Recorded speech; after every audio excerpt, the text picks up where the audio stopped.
Hey, yo, welcome to the QB School Show. Locked in, ready to go. Hit me with your favorite emoji. Let me know. It sounds all right. It looks all right. We are ready to go. Excited for this one. Got some familiar faces in here, some long time listeners, original OGs. Capea, what's going on? Connor, my man, welcome back. Little vacation. Cheers to everybody out there. Ba-boom. Wrong way. Dang it. Ha There has never, ever been a better time to rally up and get some questions locked in here as we go into the beautiful, beautiful middle of May to do a little football, talk ball this time of year. Everybody's getting better. Everybody's feeling good about their chances, about their school, program, institution. Let me know what we want to go into. There you go. Oh, Connor with the Island Fire. I like it. Boom. My man, Guillermo, what's going on? Josh Holland checking in. Appreciate everybody locked in here, ready to go. Got this week, what am I thinking? The Cincinnati. Can't think of his name. Never seen him play, actually, but got a hold of some film. Maybe an X's and O's video later in the week. We'll see. Nima, come on. That video is out there somewhere. It's that time of year, though. I feel like everybody's like just getting, I don't know, maybe everybody's already been in the off-season mode for a long time, but out here in California, cranking it back up here as we ramp up into the summer season. Peyton Bjork, yes, the DTR is coming. I agree. What video should I do UCLA-wise? Let me know if you got any favorites. I have a handful of UCLA games I'm excited about. Yeah, Desmond Ridder, there you go. Boom, on the way. I don't have a whole lot of Cincinnati, so you get what you get with that. But tomorrow is another Spencer Rattler, one that excited to show. I really, he's going to be an interesting prospect for me because I like a lot of what he does and how he does it, and I love that offense, especially how they run the ball with all their counter stuff. But, man, some interesting plays. I think you're going to dig it if you can make it through that one. Alejo, what's good? Ba-boom. Brazil checking in. Andre, appreciate you. Garrett Lord, hey. Oh, man. Alejo, that's a good question. I don't know if I have any outstanding book recommendations right at the moment. Winter in South America. Oh, man. Hopefully you're snuggled up, ready to go. I forget that it's like that. Over here, you're not going to want to hear this, or most people probably won't want to hear this, but this is like that weird time in San Diego where they call it May gray, June gloom, where it's like misting and people lose their mind here because it's not perfectly sunny, 72 every single day. So there's like gray in the forecast in the mornings, and today it's one of those days where it just hung around a little bit longer. Mist shuts down the economy out here. All caps coming in hot. Funny for yourself, I'm sure. Jay Parks, appreciate it.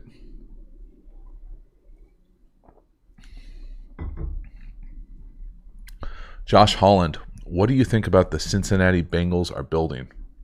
I'm thinking that Joe Burrow hopefully can stay upright this year. I think protecting him as a priority is going to be something that I'm going to be paying attention to as much as anything else, but I don't think about it much, to be honest with you.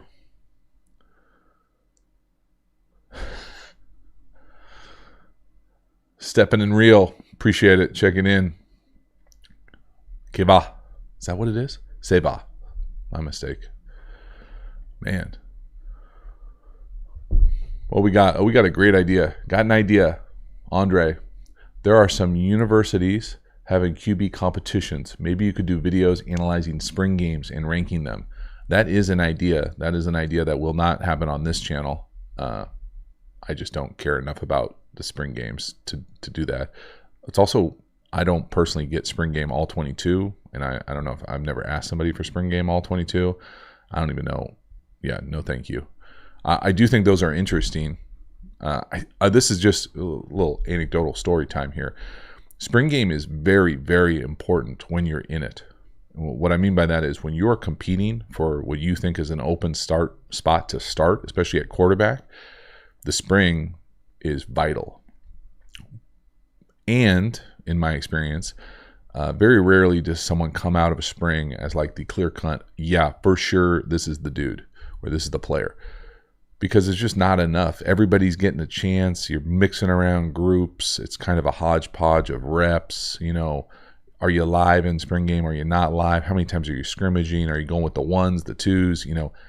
It's just hard to get a real take, in my opinion. And so I always think that the good competitions drag out as long as possible. And really, eventually, it's not a decision. Usually the quarterback who's better separates himself, whether it's in the offseason, in spring ball, in camp, in the competitive opportunities, in the live 11-on-11 drills, in those kind of 1-versus-1 competition moments, 2-minute type drills. I think the competition, it's never quite as clear, never quite as muddy as people probably think, especially if you're in the building. Now, I'm sure that there have been some like neck and neck competitions, but I don't know if I can remember ever being around one or hearing about one where they just, 6 one, half dozen to the other. I think usually it's pretty clear, especially to the people that are in the building, the decision makers, that who the player is that's going to play. But that's just me. Let me know if you've heard different. Rebecca Woods, what made you want to coach high school football, and would you want to coach college? Oh man, coaching high school football for me was thinking about getting back into football. I started the channel, and then just looking for an opportunity to make an impact with kind of my availability and what was available in the kind of high school market. And that's kind of how it happened. Just looking to kind of give back a little bit to the game that gave me so much, but also, not knowing that I wasn't going to do the the kind of pro coaching, collegiate coaching where you're going to move, and your job and your location is dependent on a coaching job. And maybe that's different for high school coaches in other parts of the country, but out in California, nobody's making very much money if you're coaching at a public high school. You're usually not tethered to your income as far as changing your lifestyle or things like that. So for me, it was just about availability, timing with my kids, being able to kind of work it with the home life, the home schedule, those types of things. And so that's kind of why it worked out for me. No, not necessarily interested in coaching in the college level. David F.A., cool interview with the PFF guys. Yep, those dudes are cool dudes. I dig a lot of what they do over there. Fun guys to visit with. What else we got here? Yo, Shane Cram in the house. Bruh. Appreciate it. What's good, David F.A.? Shankopotamus, the Boise coach. I'm a big fan of the Boise coach you just got, Coach Plow. I think you Boise fans will be a big fan of what you guys do offensively. That's for sure. Oh, man. Josh Holland coming in with an outstanding question. Let's take a moment here. How important is the O-line coach to the team? In my opinion, again, anecdotally, but you're here for it, so you got to struggle through it sometimes. In my opinion, it is the most important position coach on the team, in the program. And what I mean by that is they coach usually the most amount of players that play. No other position coach is going to coach 5 players usually. Maybe if you play some crazy hybrid defense and you got 5 linebackers or 5 DBs out there, but usually there's a safety, corner coach. Now, some coordinators might coach more positions or players, but just the pure numbers, quantitatively, they're going to impact more people. But that unit really has to play together and really be technically sound and sound systematically. So they have to have the scheme, the communication, the verbiage to communicate, to solve problems on their own. And then they have to have the kind of structure to be able to physically move someone off a spot. And so those are kind of unique skill sets. And I think it takes a special person to be able to mold that group. And it's just my opinion. I'm sure some people would probably think that there are other positions maybe more important, but I really don't think so as far as the premium opportunity. If I could make, one position group have the best coach on our coaching staff, it would be the offensive line unit for what we try to do offensively. And that's not really at the high school level. That's at any level.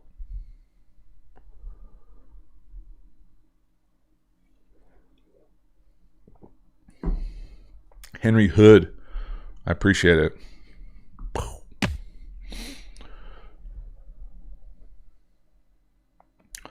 Connor, loving that O-line, D-line play. No doubt, I agree. I'm all over the place as far as what that looks like. Oh no, there it is. All right, what else we got here?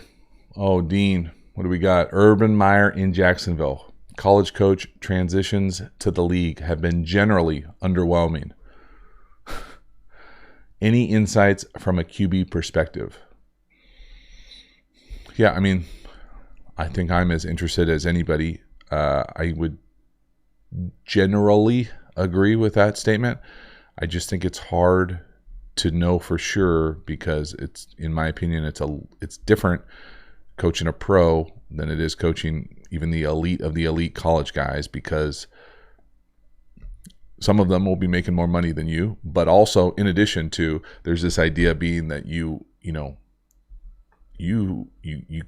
can't, the authority element of being a collegiate head coach is a real like formal authority. You control a lot. And the head coach for a pro team, there's a little bit more, I don't know if collaborative is the right word, but it's a little bit more, peer colleague vibe for certain guys at certain levels. Now there's certainly still some authority as far as the head coach, but you aren't necessarily making people do, hot dog rolls because they missed class, or, those types of physical punishment things, or the way you kind of spark teamwork in competitive situations. It's just a different vibe. And so I'm not sure if, Urban Meyer has that capacity to morph. I've never been around him, but I've certainly heard interesting stories about how he's done things at different spots. And I'm not sure if that necessarily translates to the league. I think a great example, there are many great examples. There are some examples of some people doing it well, but a vast majority that go there and struggle. And I don't think anybody would debate the fact that Nick Saban is an amazing, impressive intercollegiate athletic football coach on so many different levels. But, it didn't work in the league, and it can be for a bunch of different reasons. But to be so good at one level and then not to work at another level, there's obviously some differences. And not that it's a clear-cut comparison. You can draw, a line about a bunch of different guys trying to make that jump. It's just different. And so I think it'll be fascinating. I'm interested to see both, like, quote unquote, whatever you want to say about like culture vibe wise with what the Jacksonville's doing, but also just schematically, as far as what that kind of like spread, run the ball, Trevor Lawrence, what that offense looks like with who they have calling the plays over there. It's going to be interesting for me. It's going to be fascinating to see if it works long term over there. Boom. We'll see.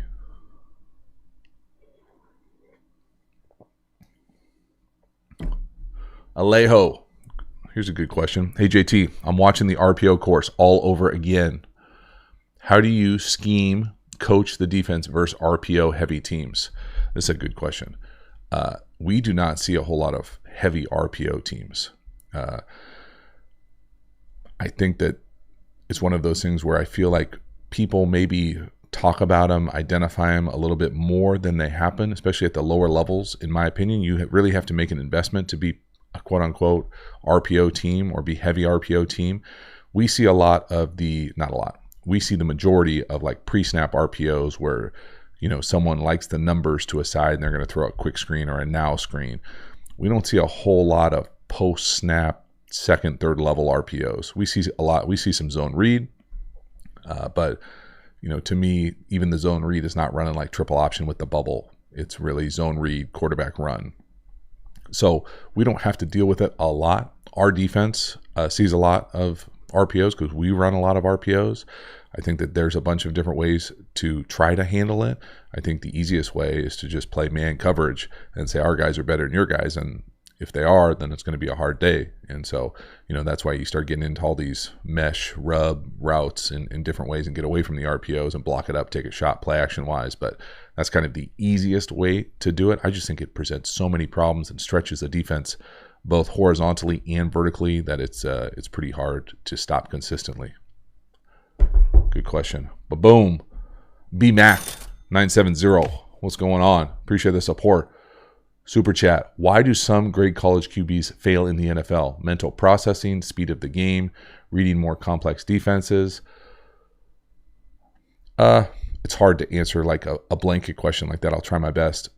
For a number of different reasons. I think the easiest way to think of it is just purely numbers-wise, funnel-wise. There's 100 plus Division I FBS colleges, 100 plus, let's say, just for easy math, 32 NFL teams. So immediately, some people are not going to find an opportunity or find success just pure numbers wise. I think the thing that most people think is the hardest things to get are like guys who win the Heisman or have great statistical years in college. Why can't they play in the league? And this is when you start getting into, for me, a combination of scheme, fit, who you're playing against, those types of things that I think for a long time, if you were in a scheme that threw the ball a lot, you're going to have crazy inflated stats and it's not going to translate to what you would be asked to doing on Sundays. Now, I think it's a little bit different nowadays where both of those worlds have kind of merged a little bit where now it's a little bit more spread out on Sundays. It's a little bit more college-y. You see some RPOs. You see more of the kind of dynamic athlete quarterback play that maybe has been coming up through the grassroots of football. So that might shrink and be a little bit smaller and smaller of a group. But I think for a long time, it was tough to see guys like, Tebow is a great example. Someone who's such a dynamic college football player. I mean, just a beast of a dude. I played against him a couple times in preseason, I feel like, and I was just always like, that dude looks like a linebacker. And, jokes aside, he kind of threw like a linebacker too. But, he went out there and won a big-time playoff game throwing the ball. And so, for me, it's about how consistently can you play, perform, execute at the highest level possible. And whether you want to throw it into the bucket of processing, decisions off the field, taking care of your body, organizational fit, timing, so much of it. We talk a lot about on this channel how much luck plays a part of all your playing experiences. You got to get lucky with who your coaches are, lucky that your coaches stay, people get fired, people move up, all those types of things that go into a player's career path that are kind of out of your control. Health, all those types of things can play factors. There's no one general one where people think like, the NFL game is so much faster. If you can't process it, you can't work. Well, yeah, but that's any job. If you move up a level and you can't hang mentally, you're not gonna thrive. And so, I don't think it's necessarily special to the quarterback position. I think maybe you get exposed a little bit quicker, but at the same time, I feel like the Saturday game is getting better. Sunday game is evolving, continuing to evolve and kind of look similar to what's happening on colleges. And so, lots of easier transitions. Just I think that will be a little bit more rare to see a guy who's really a dynamic college player not succeed on Sundays unless they just can't throw the ball consistently enough. That's the kind of the what it all comes back to. If you can't put the ball where you want to put it, when you want to put it consistently, you're going to struggle in the league. Newsflash. Matteo, what's good? Checking in from Italy. Appreciate it.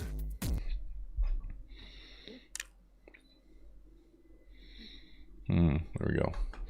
Whenever I wear the hat, sometimes the camera can't get the autofocus going, especially when I'm looking to the left. So I apologize if it goes blurry sometimes. Oh, man. Andrew, good for you for remembering that. I don't remember that one. Boom. Capea, there you go. Troy Smith. Nice. Dean. Boom, boom. Appreciate the super chat and support for the channel. Random book recommendation from the JTO bookshelf. All right, let's see what I got. I'm just going to go pull the first one that I feel comfortable recommending.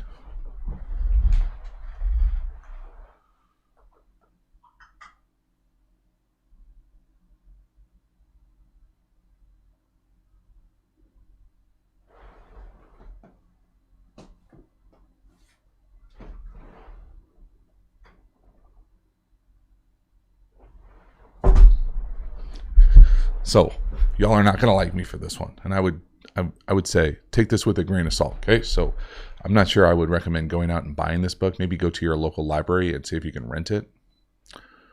Man, my little thing is struggling today. Hopefully this looks clear enough for you guys. Big fan of this book right here. So what is this book? This book is not thin. And maybe I'll find a thinner one to share here in a hot minute. But this one is Strategy. Okay, Sir Lawrence Friedman. This book is basically the story of strategy. And so it is not an easy read. I'm going to be honest. I bet it took me 18 months to read it. I picked it up, put it down a number of different times, but it is not like a beach reading. And really, for me, it was kind of, how does he classify it? I think off the top of my head, he talks about, it's basically strategy is the art of creating power. So if you're looking to create power, whether it be on a field, probably not in a relationship, but in a sector, in an industry, I think it broadens your views and creates more windows and frames for you to be able to look through different ways to be able to do that. And when you start talking about being really intentional with creating your strategy, and we'll just use the football as the analogy, to be really intentional with creating systems and decision-making circles that allow you to create the power where you're looking to create it, whether it's offensively at the line of scrimmage, running the ball, throwing the ball, special teams defensively, those types of structures that you can create that you think allow you to create as much power as possible. That's that strategic kind of approach to anything. But football-wise, I appreciated it, but my goodness, I remember getting it in the little Amazon thing, being like, didn't know it was this thick. Boom.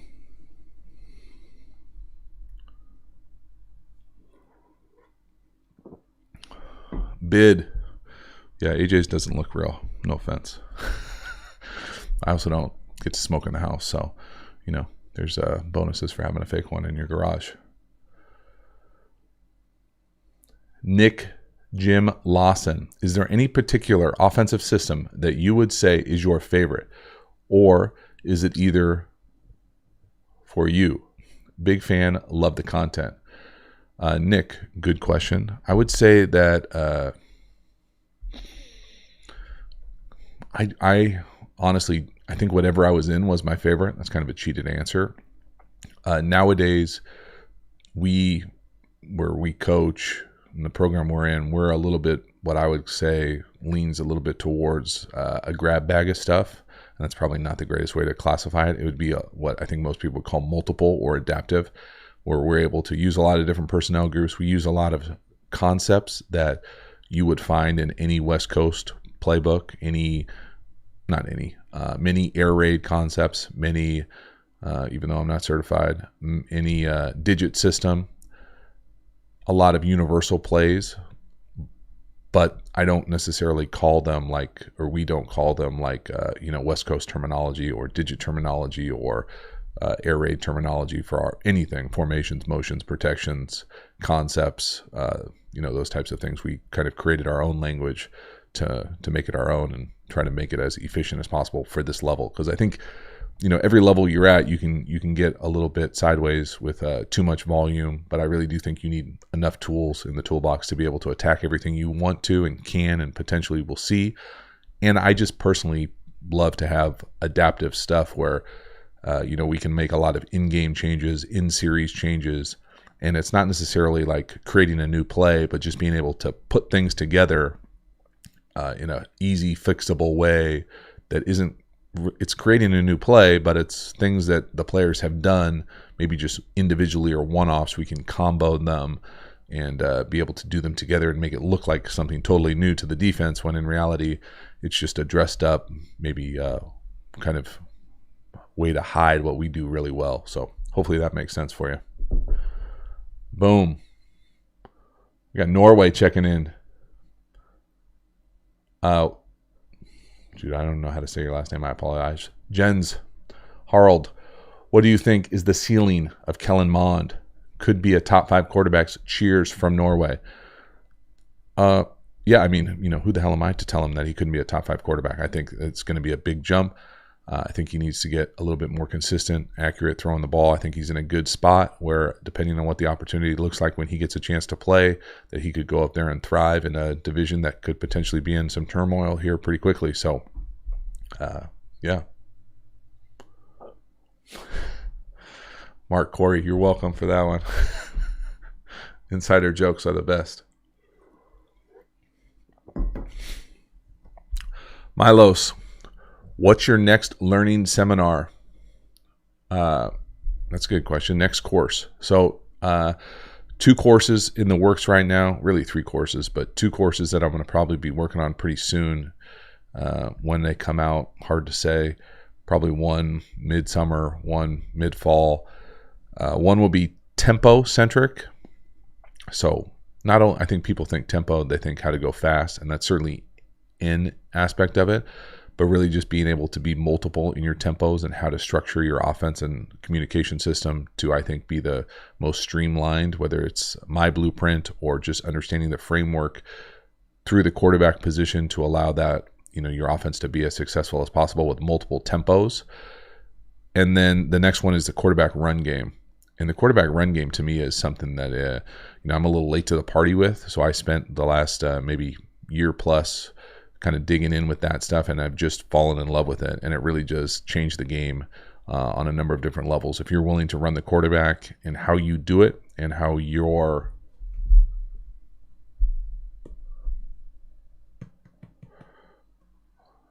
for that is, I think can go a long way to just putting a ridiculous amount of stress on a defense. There are only so many ways that you can really fit the run if you're going to consistently run your quarterback anywhere. Now, I don't know if you want to consistently run your quarterback anywhere all the time. And what I mean by that is between the tackles. But I think that there certainly is time and place for that. And depending on who you have playing that position, what type of quarterback you are, it just creates so much stress on a defense. There really only is one answer to do it, and for the defense to really stop it consistently. And if they're not willing to do that, it's going to be a long day. And when they are willing to do that, it's going to open up a bunch of stuff in the passing game that's pretty exciting. So those are the 2 things I'm thinking: tempo, quarterback run game. So I'm pretty excited about them. Let me know what you think. Oh, no.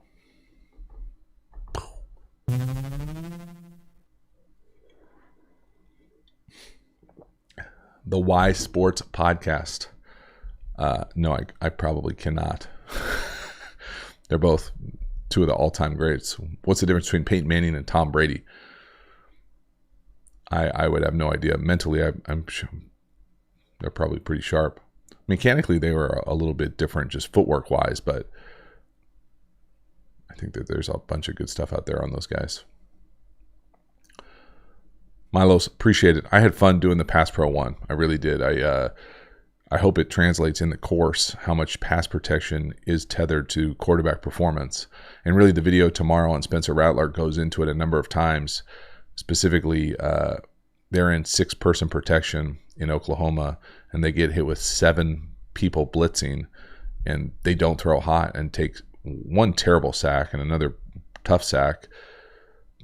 And to me, I always have a hard time saying, gosh, is this on the quarterback? Is it on the structure of the offense? Is it on the pass protection? Who's at fault here? And nobody really knows unless you're in the room, in the building.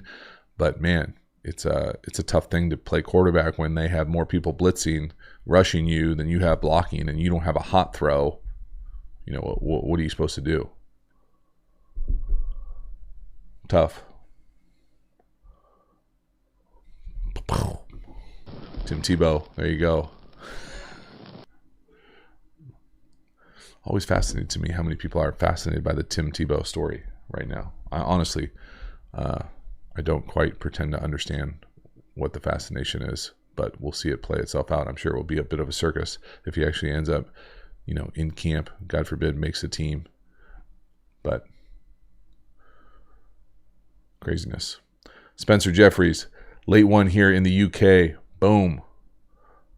London games are back, huh? Who's over there for the first London game? I don't even know. It probably is a late one.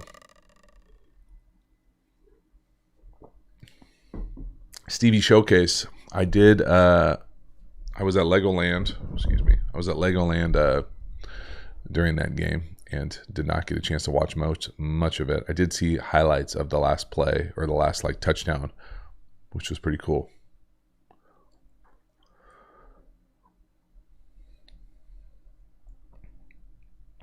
Oh man, Carlos coming in hot with the April Fool's joke already. I don't know if I could do that one. Maybe. See, we got a long way to go. I appreciate good ideas though for April Fool's jokes. I always get really nervous like a week out when I don't have a locked in plan. Milos, all the courses I think are done almost pretty similar. If anything, the ones that are a little bit more hefty in price probably have a little bit more material or took me longer to create. So that's probably the way that I think about it. Nick, got you, man. Same. Jags at Jets in London. Nice. What is the stadium most often used for London games? Is it what am I blanking on their really nice big stadium that they play all their English? Wembley. Is it at Wembley? Boom. Appreciate it. Super chat. SC Ninja 07. Appreciate the support. Very cool. All right, let's do a handful of more questions here. Get out of here. Fins at Jags and Falcons at Jets. All right. I mean, yeah, I'm not going to piss off Jacksonville, but doesn't it feel like the Jaguars are just slowly making their way over there? Am I the only person that thinks that? No? It's only a matter of time, put it that way, one way or the other, before London gets a team. And I think that they should. I think the NFL is missing the boat on a few they have on the international scene for a while, but it sure seems like they figured out the travel, they figured out the schedule. It's only a matter of time. Okay, so not at Wembley. Gotcha. I wish I would have went to Wembley when I was over there. Did not get to Wembley. There are so many cool stadiums over there. I know it's hard for Americans to kind of wrap their mind around English soccer, football, or really European soccer, football, although I feel like it's a little bit more kind of in vogue now with so many games on TV. But man, the stadiums over there, world class, the fans, the vibe at those games, different level, so different than American sports. Like, it's hard to fathom. I didn't know the Spurs had a new stadium over there. Nice. They will someday, B-Tran. They will someday. All right, let's hit one more. What was your favorite BS? BS. It's coming. I'm telling you. The European team, Mexico City, it's coming. What was the question I saw from BS? What was your favorite team to play for? BS. This is a good question, and I'm going to cheat and answer it a few different ways. All right, so my favorite team to play for was probably the 09. Is it 09? The 09 Bengals. We won the division. I think we went 6-0 in the division. I just liked that group of guys. Felt like we were all kind of going in the right direction. Bunch of good dudes, a bunch of guys that kind of had maybe some issues at other places that got kind of a second chance. And it was a weird season, but it was a lot of fun to be around that group of people at that time. And obviously winning cures a lot of those things. Probably my favorite stadium to play was probably Lambeau. Just totally unique experience for me as far as kind of a college vibe in an NFL city stadium, not city, but NFL stadium, NFL teams. It was a little bit more like just hard to replicate that kind of energy, that vibe that I thought Lambeau had, different than any other place. And then probably my favorite city to play in was New Orleans. I just love that city, man, on so many different levels, and had a blast there for a few years. So that's it. Goff or Stafford? I don't know, man. If I had to bet who's going to be better this year, Ninja, I would probably say Stafford, but I'll be honest, I don't necessarily like either for the long term. All right, y'all. I appreciate you hanging out. Hopefully you enjoyed it, and thank you for supporting the channel, spreading the word. It means a lot to me. Check out the courses, the free courses, and the link to the stream. And again, I appreciate the support. Have a good one. See you on the other side.